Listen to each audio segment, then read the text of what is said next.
Malice in Wonderland is one of the weirdest things that I've ever seen, and I actively seek out weird animations, so this is definitely saying something.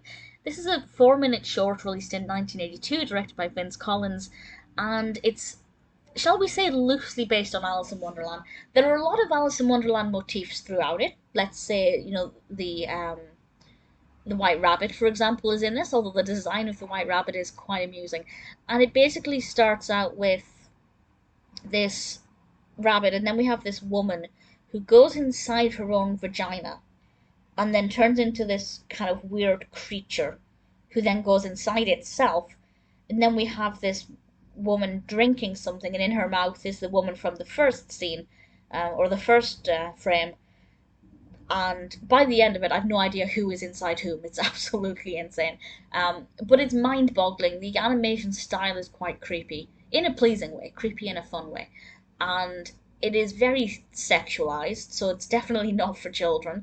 Um, it's very surreal, and I want to know if the director had an intention, or if they just had these images in their head that they wanted to regurgitate in an Alice in Wonderland themed short. I don't mind if there's no intention. It doesn't bother me because I really enjoyed just not knowing what was going to happen next. It is across the 4 minutes, if you would ask me to write down predictions for what I expected to see, I would have written down none of that.